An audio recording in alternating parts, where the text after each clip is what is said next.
जी इस वक्त cipher case की समाअत ख़त्म हो चुकी है। ईद के बाद आज पहली समाअत है। सलमान सफदर साहब इस वक्त बाहर आ रहे हैं समाअत ख़त्म होने के बाद। सलमान सफदर साहब बताइएगा आज की कार्रवाई के हवाले से क्या कुछ हुआ। देखिए आज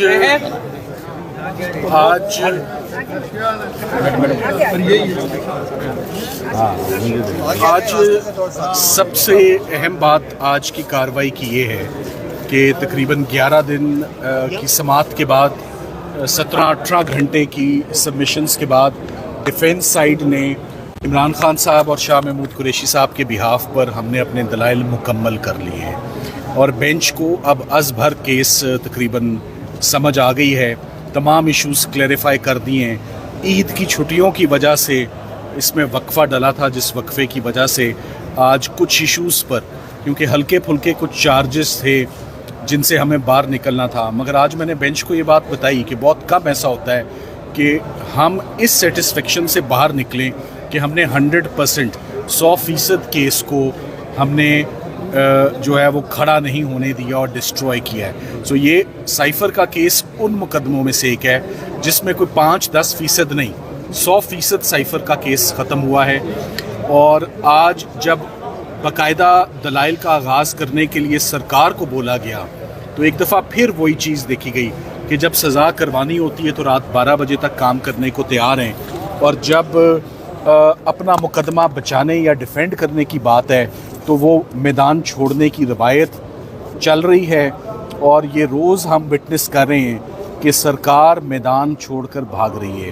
ये कोई अच्छा साइन नहीं देती। और यही बात जज साहिबान ने उठते हुए सरकार को आज कही है कि आपकी इतनी कॉम्प्रीहेंसिव, इतनी बड़ी आपकी टीम है और ये टीम 9 दिन से ये केस सुन रही है, तो इन 9 दिनों में आपकी तैयारी भी मुकम्मल होनी चाहिए और आपकी असिस्टेंस भी। सो आप अपने दलाइल का आगाज़ करें। ईद की छुट्टियां भी हो चुकी हैं, मगर एक दफ़ा फिर कुछ बहाने और कुछ जो डिलेइंग टैक्टिक्स हैं वो इस्तेमाल करने की कोशिश की गई। मगर to cut the long story short, arguments on behalf of Imran Khan साहब, शाह महमूद कुरैशी साहब मुकम्मल हो चुके हैं और हमने कोई ऐसा एस्पेक्ट, कोई ऐसा नुक्ता नहीं है जो ना छोड़ा हो जिसमें हमने इनकी मुकम्मल 100% बेगुनाही। ये अनफॉर्चुनेटली ऑक्सफोर्ड और कैम्ब्रिज से पढ़े हुए लोग हैं जिनकी प्रोसिक्यूशन हो रही है। ऑक्सब्रिज की प्रोसिक्यूशन हुई है, एक 72 के, एक 69 के। ये पॉलिटिकली मोटिवेटेड केसेस हैं और ये पॉलिटिकल मोटिवेटेड केसेस की एक ऑफ शूट है। जज साहब ने जिस तरीके से ये ट्रायल कंक्लूड किया, रात के अंधेरे में गवाहों को एक के बाद एक और उनके वकला को बाहर निकाल के, उसकी कोई नज़ीर या कोई मिसाल नहीं मिलती। जिस तरह सरकार ने इस्तेमाल किया मिस्टर आज़म खान का, उनका अगवा होता है, वो मंजर आम पे आते हैं और इमरान खान साहब और शाह महमूद कुरैशी साहब के ख़िलाफ़ एक 164 का बयान रिकॉर्ड करवाते हैं जिसको वो कोर्ट में ओन नहीं करते। तो आज अदालत ने बार बार ये नोट किया कि जो मरकज़ी गवाह थे इनके, आज़म खान साहब, उनकी जो एविडेंस है वो बड़ी मशकूक एविडेंस है और उसके ऊपर रिलायंस प्लेस नहीं की जा सकती उनके अपने अगवा होने की रोशनी में। और अगर इन्होंने मिस्टर आज़म खान साहब को इस मुकदमे में रखना था तो उनका इस्तेमाल बतौर मुल्ज़िम होता, ना कि बतौर गवाह। ये सरकार की सबसे बड़ी गलती और नालायकी थी कि उन्होंने इनका इस्तेमाल एज अ गवाह करने की कोशिश की। सो मेरी ये प्रेडिक्शन है कि कल जब ये मुकदमे के दलाइल का आगाज़ होगा सरकार की जानिब से, तो उनको सिर्फ़ और सिर्फ मुश्किलात और दिक्कत का सामना होगा। वो बेंच के सवालात जो हमने उठाए हैं उनके सेटिस्फैक्ट्री जवाब नहीं दे पाएंगे। और मैं नहीं देखता कि ये मुकदमा 3 से 4 दिन मज़ीद चलेगा। आपको कल के दिन में ही बहुत कुछ क्लियर हो जाएगा कि साइफ़र का मुकदमा किधर जा रहा है। 1.5 से 2 घंटे बहुत होते हैं कि 1.5 से 2 घंटे में, क्योंकि एविडेंस पढ़ी जा चुकी है, फ़ैसले पढ़े जा चुके हैं, जजेस के टाइम बड़े कीमती हैं। इस्लामाबाद हाई कोर्ट पे हर किसी का हक है, सिर्फ इमरान खान और शाह महमूद कुरैशी का हक नहीं है। मगर लेटली सियासी मुकदमों ने इन कोर्ट्स को सुबह से लेकर शाम तक इन्हीं के केसेस को करते हुए ये टाइम सर्व हो जाता है। आम लिटिगेंट्स को भी आना चाहिए।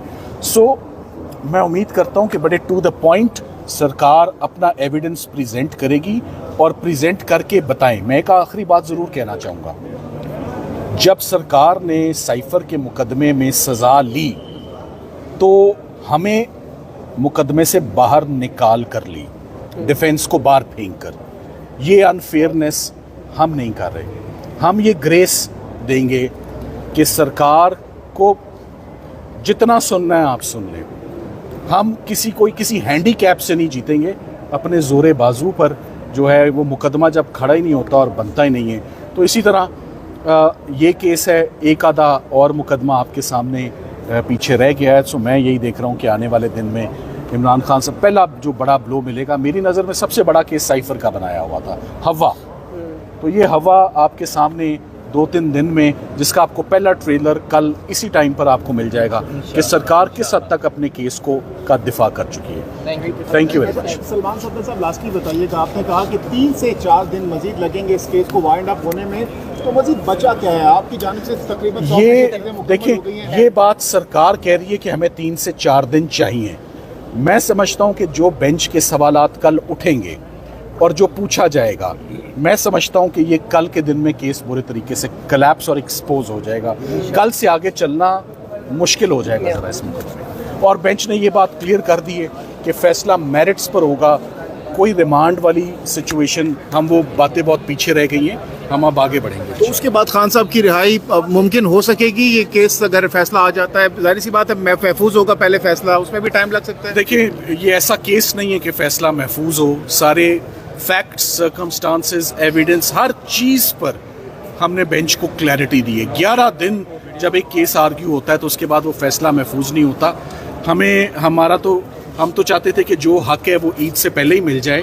जब वो नहीं मिला तो ईद भी गुजर गई। तो अब जिस पार्टी को जो डिज़र्व करता है, मैं समझता हूँ ये फैसला इसका फ़ौरन उसी वक्त और उसी दिन सुनाया जाए। और लास्टली ये भी बता दीजिए सलमान सफदर साहब, अब जब ये फैसला तकरीबन करीब है, आपने कहा, तो इस तमाम तर सूरताल में जो जज साहिबान के रिमार्क्स आए हैं उससे क्या अज्यूम करेंगे, एजम्पशन है आपकी कि ये फैसला क्या आ सकता है, आपके खिलाफ भी आ सकता है? मैं जज साहब के कमेंट्स या उनके रिमार्क्स को मैं बिल्कुल वो मैं आपकी परसेप्शन पे छोड़ता हूँ। मुझसे कुछ आज ना ही उस पर कमेंट लें तो बेहतर है। मुनासिब नहीं है कि मैं जज साहिबान की कमेंट्स को इंटरप्रेट करूँ। बहरहाल we are hoping for the best. Thank you. बहुत शुक्रिया। सलमान सफदर साहब हमारे साथ मौजूद थे।